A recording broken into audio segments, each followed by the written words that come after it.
Shalom, all praises to Yahweh, Ba'ashem Yahushai, Ba'ashem HaRakah Kwadash, double honors unto the apostles and elders of Great Millstone who rule well, and Shalom to the whole full elect.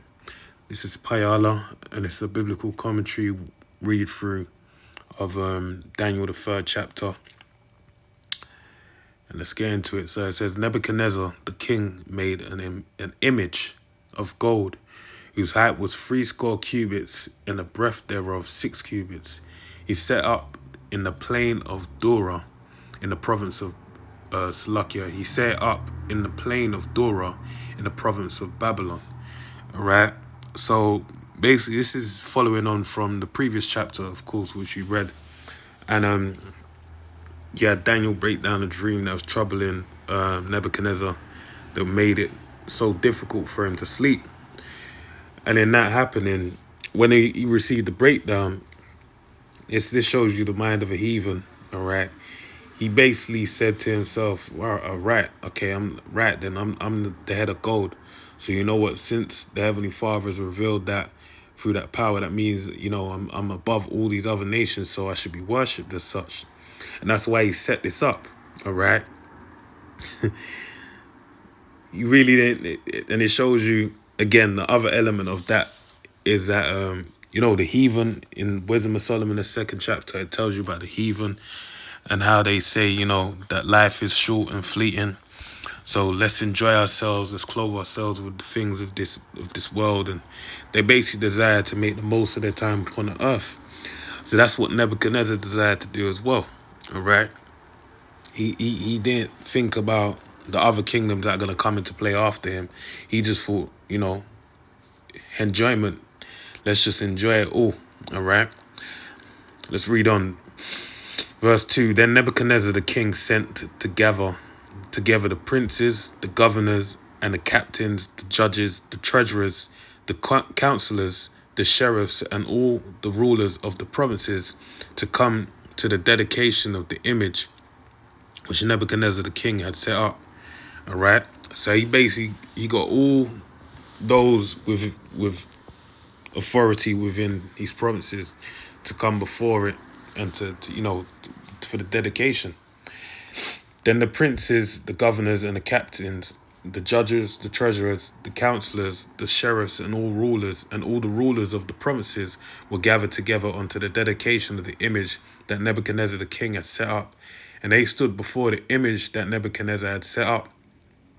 Then an herald cried aloud, To you it is commanded, O people, nations, and languages, that at what time ye hear the sound of the cornet, flute, harp, suckbut, psaltery, dulcimer, and all kinds of music, that Salakia, ye fall down and worship the golden image that Nebuchadnezzar the king hath set up. All right, showing you this man took it totally in the wrong way. All right, but it serves as to the benefit of us that understand this word. All right, as we read on, we'll see. And whosoever falleth not down to worship and worshipeth shall the same hour be cast into the midst of a burning fiery furnace.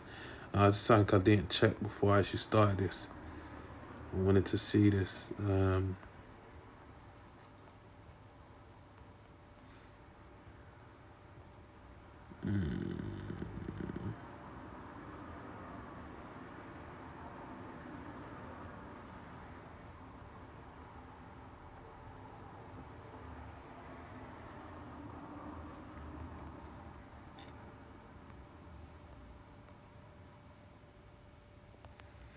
Let's look this up real quickly.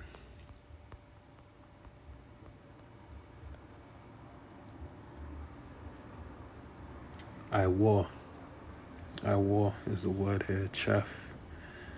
All right.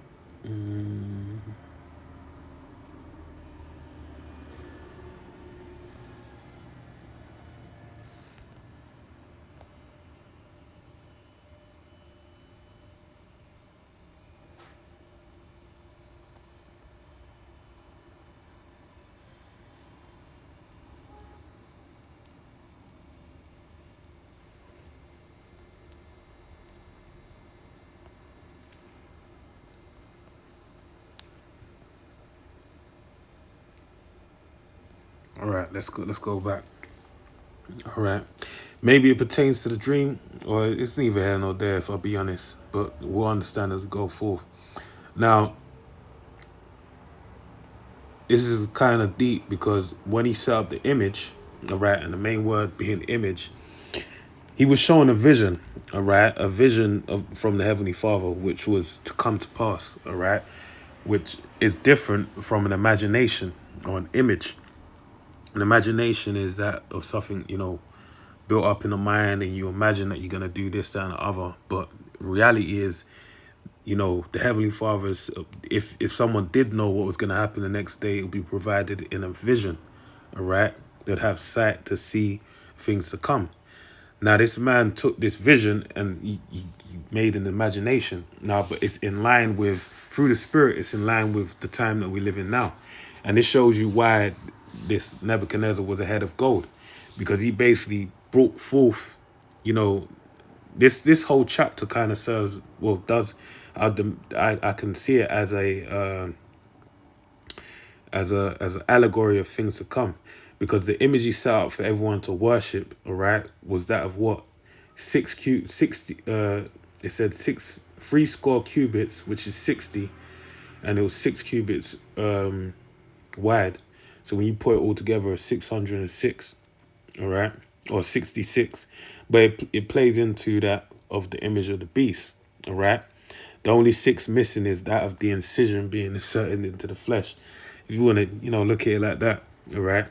But that being the point, all right? He set up an image for everyone to worship, okay?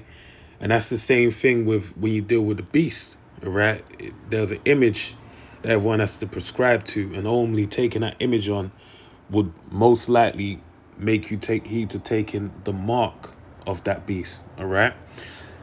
So when he now said, anyone that don't worship it will be thrown into a burning fiery furnace. It's quite funny because ultimately, if you do take it, you're going to be thrown into a burning fiery furnace. But then as well, it also, there's duality to it, because you will, if you don't pertain to the image of this world, you will go more than likely. What fiery furnace are you going through? You're going through the baptism of Yahweh Shai, all right? If you're doing it in righteousness, which is as it speaks of in Sirach, the 2nd chapter, all right? So let's read on verse 7. Therefore, at that time, when all the people heard the sound of the cornet, flute, harp, sackbut, psaltery, and all kinds of music, all the people, the nations, and the languages fell down and worshipped the golden image that Nebuchadnezzar the king had set up. All right. And this is the same thing with our temptation that's coming upon the earth. It's coming to tempt all the people that are upon the earth. Because what is it? As Nebuchadnezzar had all the people underneath him, all right, he would have the Elamites, all kind of people bowing before Nebuchadnezzar. They had governance of at that time. All right. But in the same thing with what? In this time now, you're going to have Esau, the devil the Bible speaks, or having all people come and worship his image and his before him as well. Verse 8, wherefore at that time certain Chaldeans came near and accused the Jews. They spake and said to the king Nebuchadnezzar, O king, live forever. Thou, O king, hast made a decree that every man that should hear the sound of the cornet, flute, harp, sackbut, psaltery, and dulcimer, and all kinds of music, shall fall down and worship the golden image. And whoso falleth not down and worshipeth, that he should be cast into the midst of the burning fiery furnace. There are certain Jews whom thou hast set over affairs of the province of Babylon, Shadrach, Meshach, and Abednego. These men, O king, have not regarded thee. They served not the gods, nor worshipped the golden image which thou hast set up. Then Nebuchadnezzar, in his rage and fury, commanded to bring Shadrach, Meshach, and Abednego. Then they brought these men before the king. And this is quite interesting as well, because they had a part to play in what allowed Daniel to be exalted up into the position that he was. Because remember, when Daniel went to them, he basically said, I believe he said something to the effect of pray, let's find supplication in the Lord to get the answer of this prayer.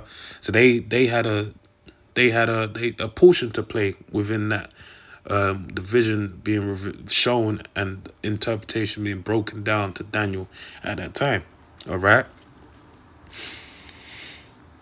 So this is them receiving that glory to they didn't get in that account, in even though it says that Daniel did give them some place. He spoke to them in that, to that degree, to Nebuchadnezzar, but ultimately they never received it outright, which this is showing you them receiving that.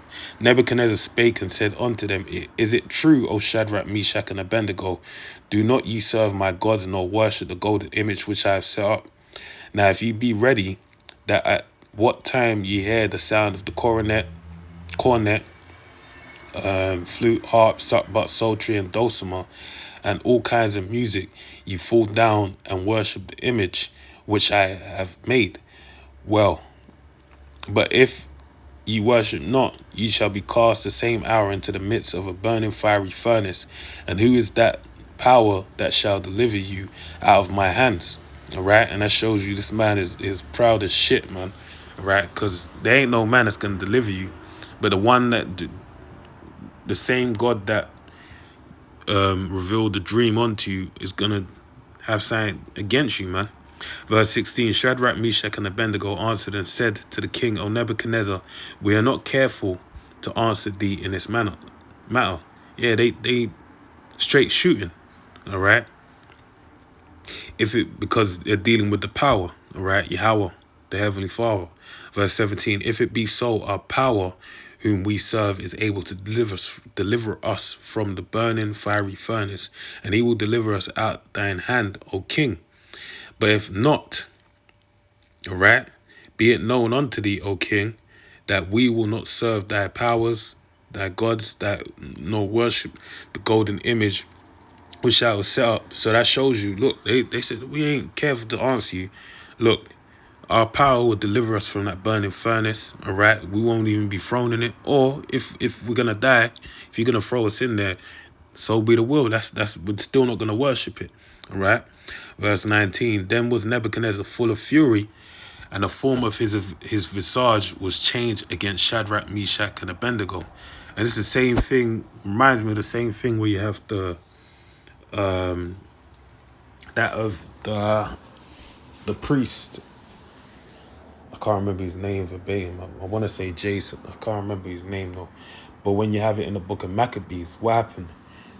He was told basically to bow to the image, all right, of to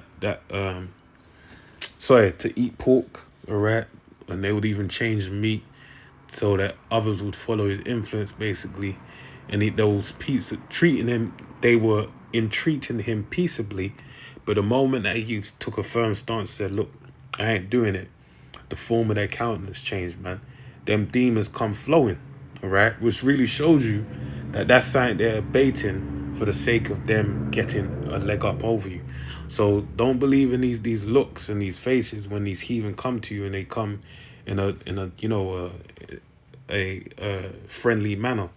They're really hiding. They hide until it gets put on Front Street. They're actually hiding their true intentions. All right. That's why the Heavenly Father said about our enemies. All right. Trust not your enemies. Damn, man.